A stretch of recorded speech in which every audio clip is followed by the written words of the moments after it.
Rekan-rekan sekalian, selamat bertemu kembali di acara belajar marketing manajemen kita.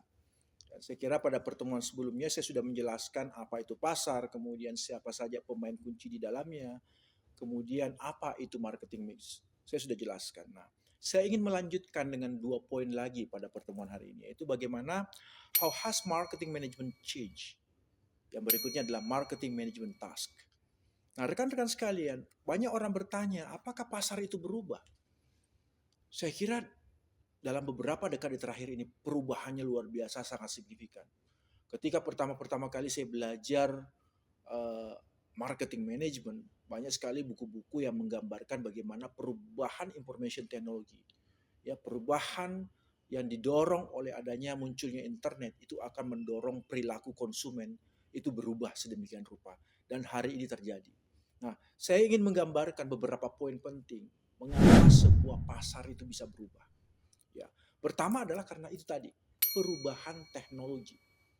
Ya, Anda bisa bayangkan dulu mungkin 5-10 tahun yang lalu rasanya itu tidak sah kita membeli sesuatu kalau kita tidak face to face, bertemu langsung antara pembeli dan penjual. Tapi hari ini dengan adanya teknologi semua rasanya serba instan. Bahkan Anda bisa membeli produk-produk yang jauh dari luar negeri sana. Sebagai contoh misalnya, saya punya anak kecil usianya 9 tahun. Ketika dia mau membeli sebuah gelang, saya melihat ya di sebuah marketplace. Kemudian dari situ saya pilih tuh, harga gelangnya bagus, ya reviewnya bagus, cuman satu biji itu 3.000 perak. Saya pun kemudian tidak pikir panjang lagi, ya udah saya beli 10 biji 30.000. Tapi apa yang terjadi? 1 hari, 2 hari saya tungguin belum datang-datang. Setelah saya cek, waduh ternyata memang janjinya 3 hari.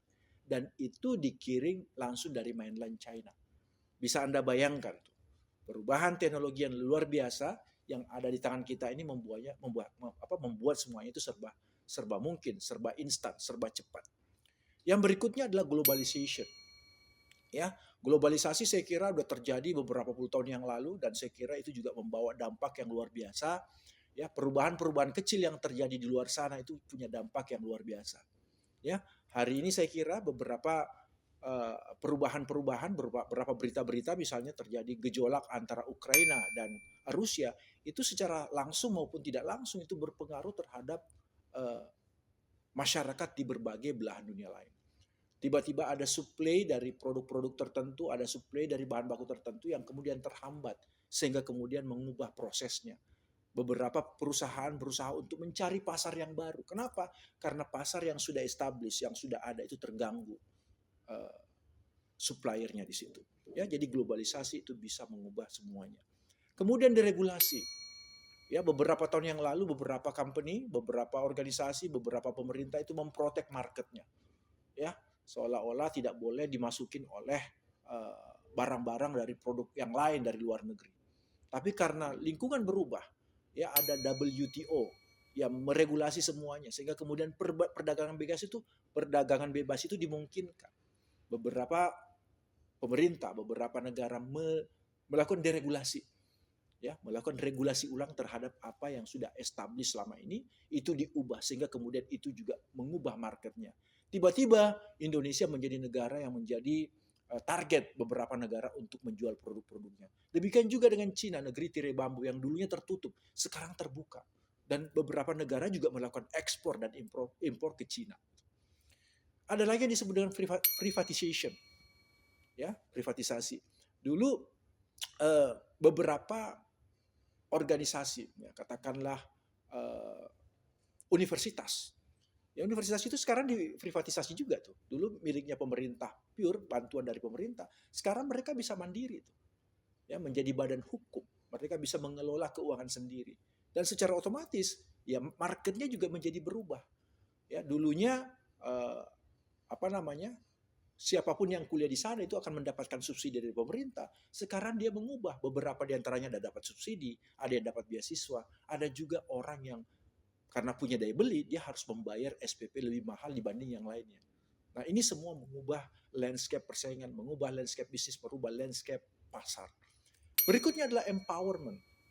Ya, masyarakat, ya saya pernah berkunjung di salah satu negara di Eropa. Terus kemudian karena kita kedinginan, kita masuk ke dalam sebuah kafe. Di kafe itu di belakang tertulis, ya, ada gambar petani dari Meksiko pada saat itu. Dia tulis fair trade.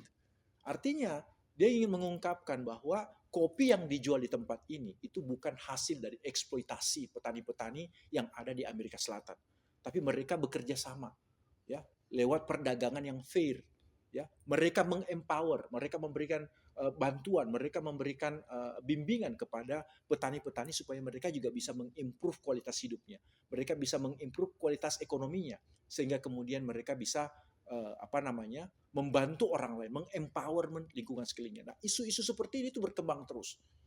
Ya, dulu ada beberapa produk yang orang boykot. Kenapa? Karena dia menggunakan binatang sebagai media untuk melakukan tes, sehingga kemudian diboykot. Tapi hari ini, ya, saya kira banyak sekali produk-produk yang mendapat tempat di hati masyarakat karena dia adalah wujud dari bagaimana memperkuat dan memberikan dukungan terhadap komunitas tertentu.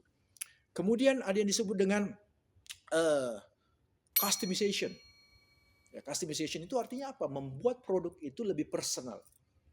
Iya kan, custom. Ya, jadi produk itu disesuaikan dengan kebutuhan orang.